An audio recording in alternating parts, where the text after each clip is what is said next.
Welcome back. عالمی ادارہ صحت کی ایک نئی رپورٹ کے مطابق گزشتہ 10 برسوں کے دوران دنیا بھر میں ملیریا سے ہلاکتوں میں 20% کمی آئی ہے، لیکن ترقی پذیر اور خصوصاً افریقی ممالک میں یہ مرض اب بھی بچوں کے لیے جان لیوا ثابت ہو رہا ہے۔ سائنسدان اس مرض کے سدباب کے لیے ویکسین کی تیاری پر ایک عرصے سے کام کر رہے ہیں اور حال ہی میں انہوں نے انسانوں پر 2 سال تک مسلسل تجربات کے بعد RTS نامی ویکسین کی کامیابی کا اعلان کیا ہے۔ ان کا کہنا ہے کہ یہ نئی ویکسین بالخصوص 5 سے 17 ماہ کے بچوں کو ملیریا سے بچانے میں نمایاں طور پر مؤثر ثابت ہوئی ہے۔ تفصیلات عائشہ خالد سے۔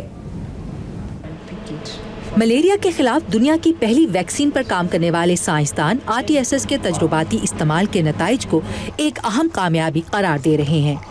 40 سال تک ملیریا کی ویکسین کی تیاری کی کوششوں کے بعد بالآخر ہم اس میں کامیاب ہو گئے ہیں۔ ڈاکٹر کرسچین لوک نئی ویکسین کی افادیت اور اس کے محفوظ ہونے کی جانچ کے کام میں شامل ملیریا ویکسین انیشیٹو نامی ایک تنظیم کے ڈائریکٹر ہیں۔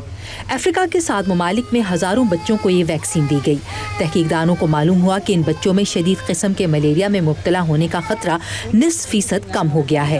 ڈاکٹر ڈینیل اینسن گھانا میں اس ویکسین پر تجربات کرنے والے ماہر اطفال اور گلیکسو سمتھ کلائن نامی دواساز کمپنی کے ریسرچر ہیں۔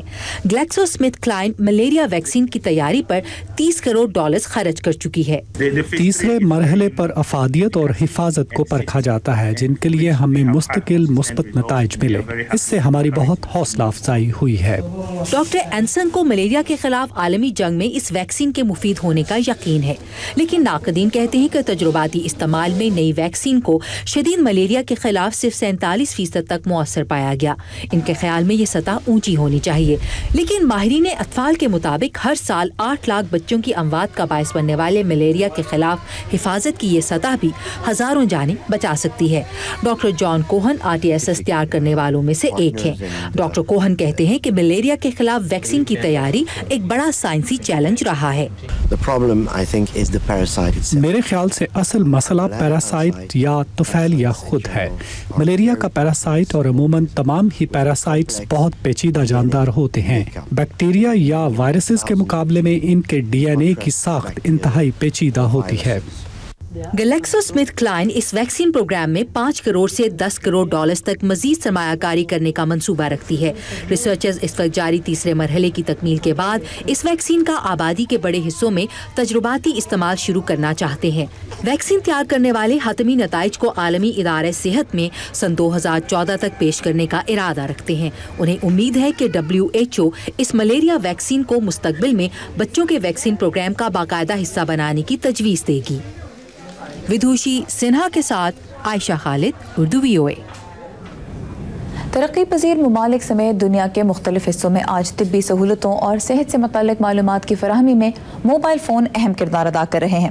اس ہفتے سابق امریکی صدر بل کلنٹن کی فلاحی تنظیم کلنٹن گلوبل انیشیٹو نے واشنگٹن DC میں استعمال شدہ موبائل فون جمع کرنے کی ایک مہم کا آغاز کیا، جس کا مقصد کانگو اور نیپال میں طبی سہولتوں سے محروم حاملہ خواتین کی مدد کرنا ہے۔ اس مہم میں سابق صدر کلنٹن کی بیٹی چیلسی کلنٹن نے بھی شرکت کی۔ تفصیلات عبدالعزیز خان سے۔ یہ تمام لوگ اپنے پرانے سیل فون عطیات کے طور پر دینے آئے ہیں۔ اس کا مقصد دنیا کے دور دراز خطوں میں صحت کی بنیادی سہولتوں سے محروم حاملہ خواتین کی مدد کرنا ہے۔ سابق امریکی صدر بل کلنٹن کی بیٹی چیلسی کلنٹن کہتی ہیں کہ یہ وہی خیال ہے جو ان کے والد نے کلنٹن گلوبل انیشیٹو کی شکل میں دنیا کے سامنے پیش کیا تھا۔ Everyone who wants to make a difference can and should. تمام لوگوں کو یہ موقع ملنا چاہیے کہ اگر وہ تبدیلی لانا چاہیں تو لا سکیں۔ اچھے ارادوں کو عملی جامہ پہنانے میں زیادہ مشکل پیش نہیں آنی چاہیے۔ اور ان لوگوں کو کوئی مشکل پیش نہیں آئی جنہوں نے اپنے عطیات رجسٹر کروانے کے بعد اپنے پرانے فون ایک ڈبے میں ڈال دیے۔ ٹریسی کننگہم کہتی ہیں کہ وہ ہر 2 سال بعد نیا سیل فون لیتی ہیں۔ یہ تمام ایک ڈبے میں بیکار پڑے تھے تو میں نے سوچا کہ ان سے کوئی نیک کام لیا جائے۔ سیلیسٹر بیگلی کا جذبہ بھی کچھ ایسا ہی ہے۔ پسماندہ ممالک میں رابطے کا نظام بہتر بنانے کا یہ اچھا طریقہ ہے اور یہ بہت اچھا کام ہے۔ پرانے موبائل جمع کرنے کی اس مہم سے حاصل کی گئی امداد کانگو اور نیپال جیسے ممالک میں صحت کی سہولتیں بہتر بنانے کی ٹیکنالوجی پر خرچ کی جاتی ہے۔ کانگو کے کیکولا ہیلتھ سینٹر میں یہ مائیں نئی زندگی کی آمد کی خوشی منا رہی ہیں۔ کانگو ان ممالک میں سے ایک ہے جہاں بچوں کی شرح اموات دنیا میں سب سے زیادہ تصور کی جاتی ہے. Our waste is another person's lifeline. سابق ماڈل کرسٹی ٹرلنگٹن برنز نے ایوری مدر کاؤنٹس نامی ایک تنظیم قائم کی ہے. یہ گروپ دنیا بھر میں ماں اور بچوں کی مدد کرتا ہے. ہم نے سوچا کہ وہ تمام چیزیں جو لوگ احتیاط کے طور پر دے سکتے ہیں ان میں سیل فون دینے والے سب سے زیادہ ہوں گے. یہ ہر آدمی دے سکتا ہے اور لوگوں کو ہنگامی حالات میں سیل فون کی اہمیت کا بھی اندازہ ہے. ٹرنی اوڈیا ایک ادارے ہوپ فونز میں موبائل جمع کرنے کی مہم چلا رہی ہیں. انہوں نے ایک ری سائیکلنگ سینٹر سے معاہدہ کیا ہوا ہے. اگر آپ انہیں ایک آئی فون بھیجیں تو وہ ہمیں $100 دے کر اس آئی فون کو بیچ دیں گے. پرانے فون کے بھی ہمیں $2 سے $3 دیتے ہیں. ہم ان پیسوں سے وہ نئے فون خریدتے ہیں جن میں ہمارا سافٹ ویئر نصب ہوتا ہے اور یہ میڈیکل کمیونیکیشن ڈیوائسز کے طور پر استعمال ہوتے ہیں. کیتھی کیلون کا کہنا ہے کہ یہ لوگوں کی مدد کرنے کا بہت اہم موقع ہے. اگر آپ کسی عورت کی جان بچا کر اسے صحت مند اولاد بھی دلوا دیں اور یہ سب کچھ صرف ایک پرانا فون دے کر ہو جائے تو یہ دوسرے ممالک میں انسانیت کے قریب آنے کا بہت اچھا موقع ہے. مریاما ڈیالو کے ساتھ عبدالعزیز خان، اردو VOA. والدین اگر مشکل معاشی حالات کا سامنا کر رہے ہوں تو اس کا اثر بچوں پر بھی پڑتا ہے. بعض ماہرین کا کہنا ہے کہ اگر بچوں کو بھی گھر کا خرچ چلانے کے بارے میں کچھ بنیادی باتیں سکھائی جائیں تو ہو سکتا ہے کہ وہ نہ صرف اپنے بڑوں کی مشکلات کو بہتر طور پر سمجھ سکیں بلکہ آگے چل کر خود بھی اپنے مالی وسائل کو زیادہ مناسب انداز سے استعمال کریں. اس سلسلے میں واشنگٹن DC کی ہمسایہ ریاست ورجینیا کے ایک اسکول نے بچوں میں مالی معاملات کی سمجھ بوجھ پیدا کرنے کی تعلیم کو اب نصاب کا حصہ بنا لیا ہے. تفصیلات آمنہ خان کی رپورٹ میں. ان طلباء کو دیکھ کر لگتا ہے کہ یہ کسی شاپنگ مال میں گھوم رہے ہیں لیکن حقیقت میں یہ ایک تعلیمی دورے پر ہیں. فائنانس پارک نامی اس جگہ پر بچے اس علم کا عملی استعمال سیکھ رہے ہیں جو انہوں نے پیسوں کے استعمال اور خرچ کے بارے میں اسکول میں حاصل کیا ہے. بچے ایک دن کے لیے سمجھدار ہو جاتے ہیں. ایلس رائلی ریاست ورجینیا کے شہر فیئر فیکس کے تعلیمی نظام میں سوشل اسٹڈیز کی استاد ہیں. انہیں عام روزمرہ استعمال کی 18 مختلف چیزوں جیسے کہ کھانے پینے کی اشیاء اور انشورنس وغیرہ کے لیے بجٹ بنانے کو کہا جاتا ہے. اس بجٹ میں موجود ہر چیز کو ایک اسٹور کی تصویر کے ساتھ واضح کیا جاتا ہے جہاں انہیں اپنی مطلوبہ چیز چننے کے لیے ایک کاغذ دیا جاتا ہے. طلباء کو اس کاغذ یا آپشن شیٹ پر اپنی مطلوبہ اشیاء کے ساتھ اس کارڈ کا نمبر دینا ہوتا ہے جس پر ان کی آمدنی اور خاندان کے افراد کی تفصیل درج ہوتی ہے. یہاں سٹاکس کی معلومات والے ٹکٹ یا پٹی پر طلباء اپنے سٹاکس کی قیمت کا اندازہ بھی لگا سکتے ہیں. اس شہر کا یہ فائنانس پارک پچھلے سال بنایا گیا تھا.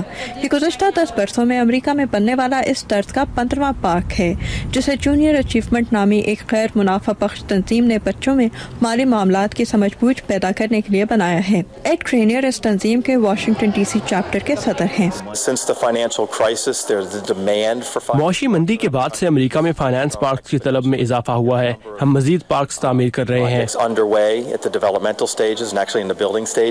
ایلس رائلی کا کہنا ہے کہ مالی معاملات کے سوجھ بوجھ کی تعلیم حال ہی میں ان کے شہر کے تعلیمی نصاب کا حصہ بنائی گئی ہے. کچھ طلباء، اساتذہ اور اسکولوں نے اس کا آغاز کیا تھا لیکن اب اسے مزید بہتر کیا گیا ہے اور اس بات کو یقینی بنایا جا رہا ہے کہ تمام طلباء کو اس بارے میں معلومات دی جائیں. اور اسی لیے ریاست ورجینیا کے فیئر فیکس کاؤنٹی میں 8ویں جماعت کے ہر بچے کو یہاں کم از کم ایک دن گزارنا پڑے گا. 13 سالہ سیم کا کہنا ہے کہ انہیں زندگی کا ایک اہم سبق یہاں ملا ہے جبکہ 13 سالہ اینتھنی اپنے ماں باپ کو بھی یہ بتانا چاہتے ہیں کہ اس نے یہاں کیا سیکھا. میں انہیں بتاؤں گا کہ میں ابھی کچھ دیر اور بچہ ہی رہنا چاہوں گا.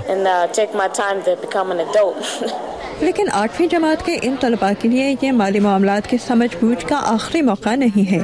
اس کا ایک اور موقع انہیں اگلی کلاس میں بھی ملے گا کیونکہ ریاست ورجینیا نے ہائی اسکول کے طلباء کے لیے بھی اسکول سے پاس ہونے کے لیے اس مضمون کو پڑھنا لازمی قرار دے دیا ہے. سوزن لاک کے ساتھ آمنہ خان، اردو VOA.